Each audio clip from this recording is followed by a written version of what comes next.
De volta com o programa Tribuna Livre, tratando aqui do plano diretor da nossa cidade, discutindo os problemas. O nosso convidado Adriano e também o Márcio. Osmi, a palavra está com você. Não, rapidamente, porque depois eu quero entrar em outro tema, que é a questão da indústria também. É porque no bloco anterior eu coloquei a questão da Amadeu Barbosa, que eu não consigo ver aquela avenida, que eu acho uma beleza de avenida, só com sapo ao redor.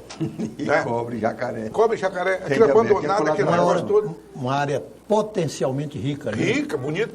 E eu queria ouvir o Adriano, que o Narciso já deu os argumentos dele, eu até fiquei estarrecido, mas eu gostaria de ouvir o Adriano sobre esse mesmo problema. Por que não ocupar aquilo? Então, aquilo de fato já está ocupado, como o senhor Narciso colocou, realmente tem um lado todinho que já está ocupado, mas está ocupado ilegalmente. E eu falo ilegal. Ilegalmente, vamos deixar bem claro. E existe um litígio até hoje que ainda está indefinido, embora já tenha uma decisão judicial que cassou a liminar da retirada daquela comunidade dali. No entanto, ela continua sem condições de ser legalizada. E os investimentos que forem feitos daquela lateral lá carecem exatamente de justificativa para que isso aconteça. Então, como é que o município vai conseguir fazer isso? Rediscutindo isso dentro do plano diretor, fazendo as discussões, por mais espinhosa que seja. Mas você precisa trazer tudo isso para a legalidade. Não é só o caso de lá, tem outras situações de ocupações irregulares, mas que o poder público não tem força para tirar. Então, a gente precisa fazer a discussão do ponto de vista da compensação em casos de ocupações irregulares em área verde, em área ambiental, mas tem que dar uma solução. Essa é a nossa proposta. Não pode ficar do jeito que está, né? Não. Agora, como é que está a indústria acriana, meu presidente? Frente à crise. Diante de uma crise enorme que o país atravessa. Falar de crise, né? A gente sabe que todo mundo já conhece exatamente todas as variáveis. Hoje, todo brasileiro é um economista potencialmente, né? Mas a gente não pode deixar de ser otimista, porque, do meu ponto de vista, o que mais trazia uma relação direta com os fracassos de investimentos era a instabilidade política, né? Então, tudo isso, de certa forma, tem reflexos internacionais. E nós não podemos abrir mão dos investidores internacionais. Um Estado como o nosso, principalmente, sempre dependeu e ainda continua dependendo, embora em menor escala, desses investimentos do governo federal e do otimismo, vamos dizer assim, da vontade, né, de investir em áreas como a nossa, porque a nossa geografia é complexa, o nosso solo é complexo, a nossa situação logística é a das mais complexas do país, né? E a gente necessita, sim, de estar sempre trabalhando dia e noite para que as coisas sejam rediscutidas sobre um ponto de vista do fortalecimento da iniciativa privada. Então, hoje a gente se vê com muito otimismo, a Prefeitura, na pessoa do Marcos Alexandre, tem uma proposta interessante.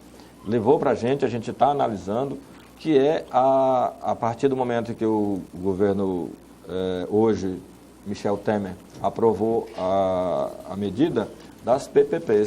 Eu acredito que seja uma grande saída para a gente abrir novamente a discussão do desenvolvimento, mas sob a ótica do empresário, do investidor. Então, isso para a gente é uma situação que nos deixa mais animados.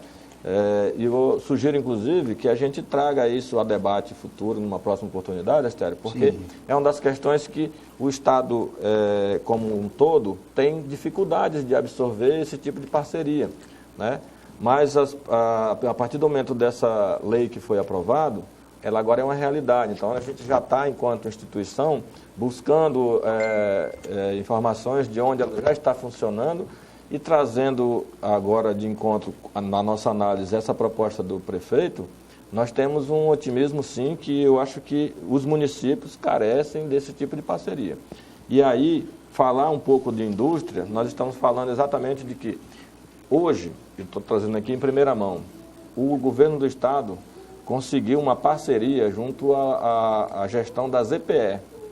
Então, nós somos a ZPE que aprovamos, fizemos toda a parte do Estado como um todo. E é isso que eu ia perguntar para ti, desculpe interromper, você consegue, me permita aqui, Mário. Por que a ZPE até agora não deu certo? É exatamente o que eu ia colocar. Porque nenhuma deu certo. Porque no Brasil nenhuma deu certo até hoje. Pronto. Mas por quê? Por quê? Por quê? A ZPE, o Estado fez todo o seu dever de casa. Construiu, legalizou e aprovou, tá certo? E ela está aprovadinha. Diga-se de passagem, só tem duas, tá certo? Uma é aqui e a outra é em Fortaleza. Eu fui conhecer do Ceará e só tem uma empresa lá dentro que ocupa todo o espaço.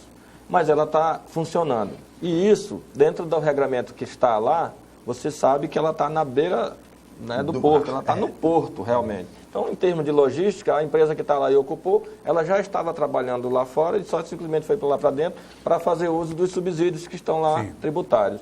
Aqui, o investidor tem que pensar duas vezes, porque nós temos uma logística complexa. A gente precisa fazer um investimento lá dentro, tudo isso o Estado não tem mais como fazer. Então, agora é atrair investidores. E aí, a situação econômica do país fez todas as empresas que estavam lá com interesse de vir repensarem seus investimentos. Então, nós estamos falando aí de quem já estava com planta aprovada, que nós temos 6 aprovados. Seis projetos aprovados. Empresas. Quais você pode falar?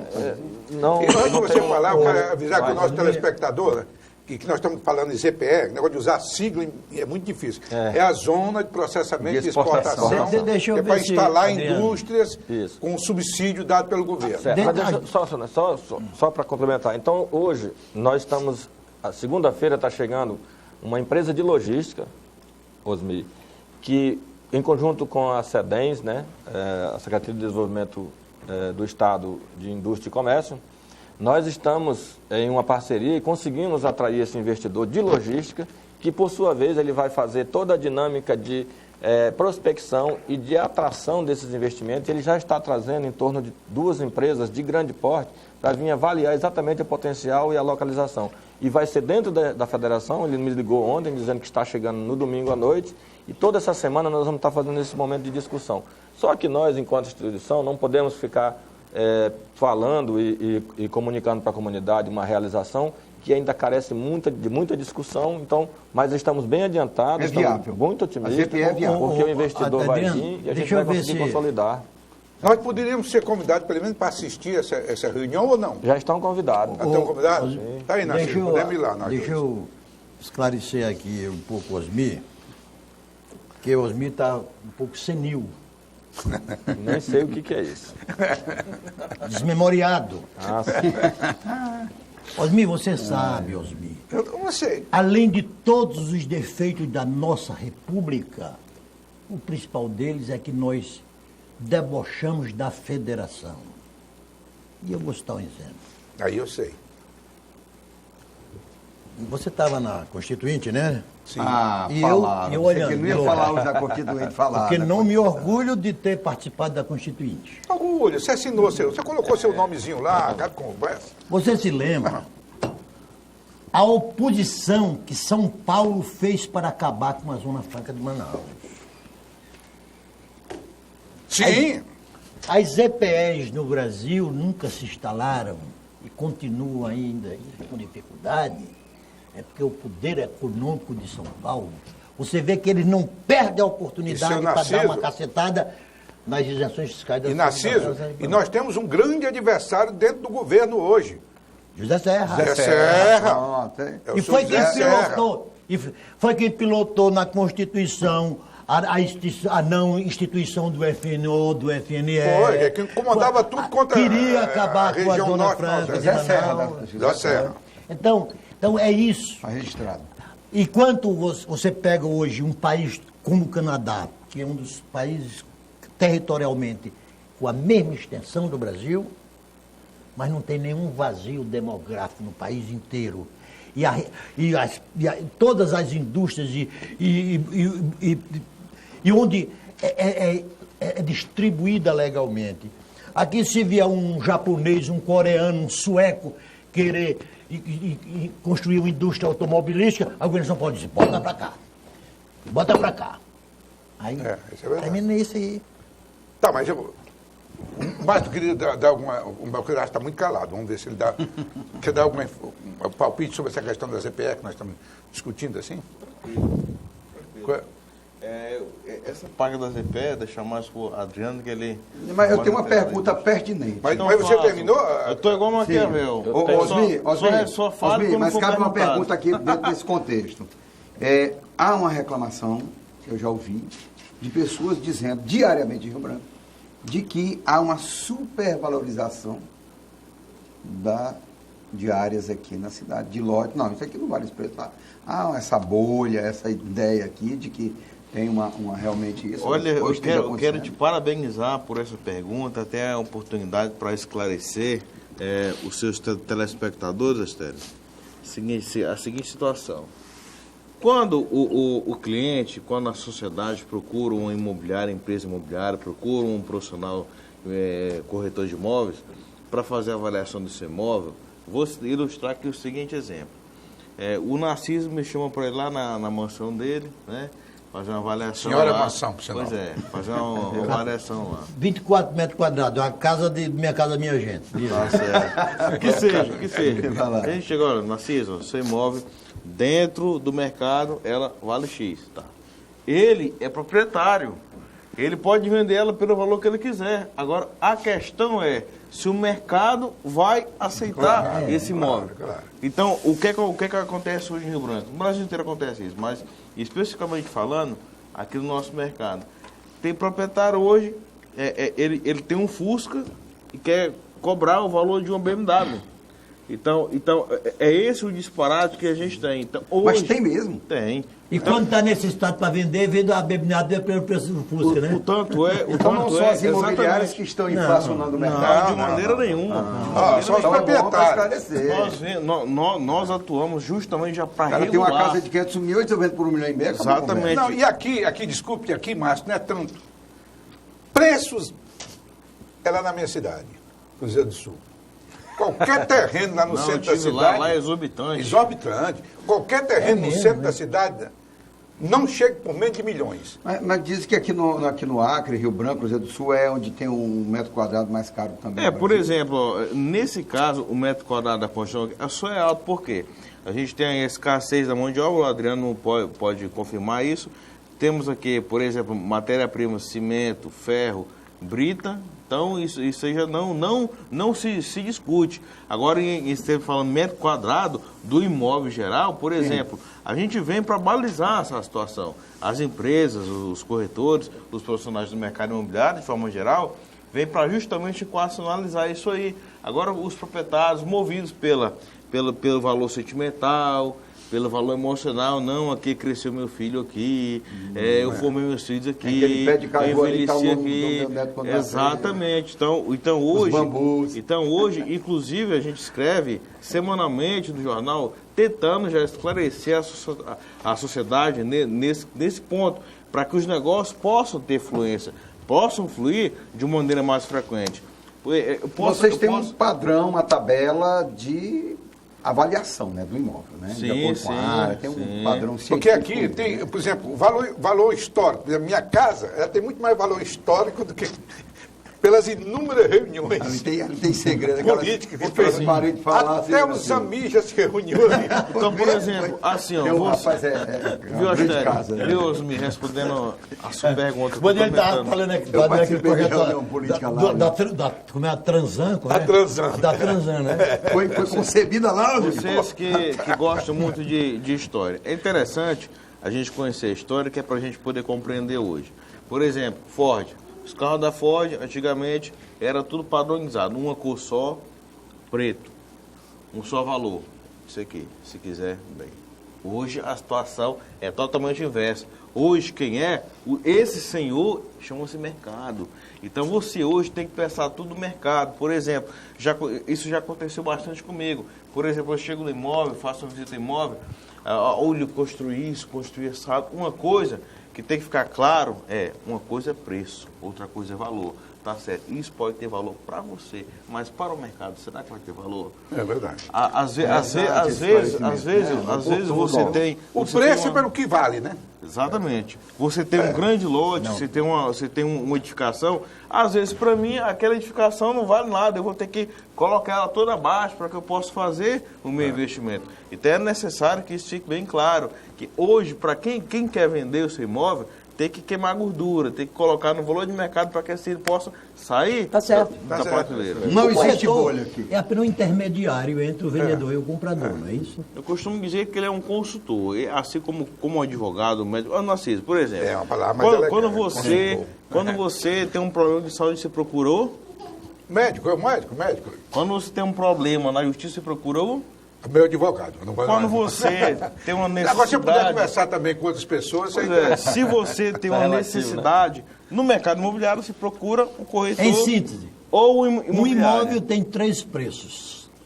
O de quem precisa vender, o de quem precisa comprar e o do mercado. Ok, final de Mas, programa. presidente, mas não podemos nem fazer... ao final. Não, ao final. Eu ia ainda só cedo. rapidamente pedir ao presidente da federação... 30 segundos. Que, em virtude daquilo que o Narciso colocou, que nós temos uma barreira, porque, de forma geral, o poder político de São Paulo, ele é, algumas vezes, danoso ao desequilíbrio regional. E ele contribui para o desequilíbrio regional, porque quer tudo para São Paulo. Quer dizer, o Narciso tem absoluta razão. Você acha que a nossa ZPE também tem esse problema? Só rapidamente. Olha, a ZPE, ela é, do ponto de vista econômico, ela é uma saída para a nossa região. Sim. Mas ela depende que seja feita a discussão sobre a ótica do investidor.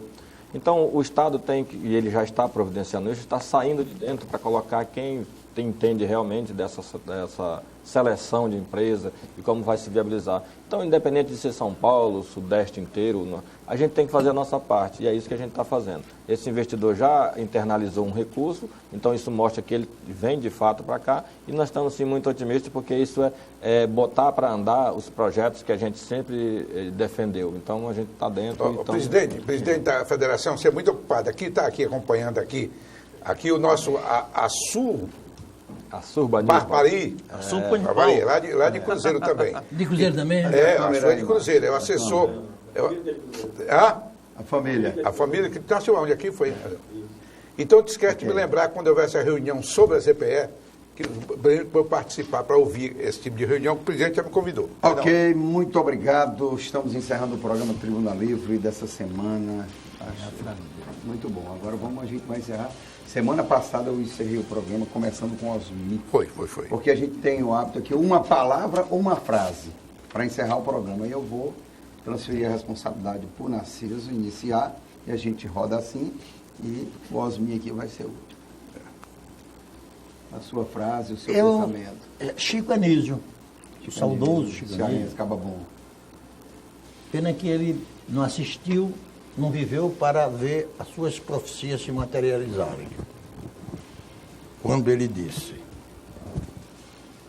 os cidadãos hoje têm medo do futuro e os políticos têm medo do passado. Tá aí. Adriano, fica bom. Eu vou para uma palavra. Eu penso que o desenvolvimento e muito trabalho. Desenvolvimento e trabalho. Márcio. Nesse atual momento, dentro desse contexto da economia, também do plano diretor, eu fico com um provérbio africano. Diz o seguinte: se quer chegar rápido, vá sozinho. Se quer ir mais longe, vá em grupo. Tá certo. Bacana. Não, eu hoje vou repetir aqui, vou ler aqui. E, aliás, Adriano e Márcio, eu peço que vocês leiam a Carta ao Leitor da revista Veja desta semana. Carta ao Leitor, tá? E lá tem uma frase de Thomas Jefferson, que, aliás, diz que não é nem dele. Mas tu me inventa com o tempo, né? E coloca autor. E a frase é o seguinte: quando o povo teme governo, há tirania. Quando o governo teme o povo, há liberdade. Acho que ele copiou o Maquiavel, viu? Eu vou ficar com a frase da ministra Carmen Lúcia dessa semana, presidente do STF, quando disse que não há democracia sem imprensa livre. Oh, coisa boa, né? Doce. É muito doce isso. Ficamos por aqui, muito obrigado, e até semana que vem com o programa Tribuna Livre. Muito obrigado, Adriano. Muito obrigado, Márcio. Osmi. Nasci.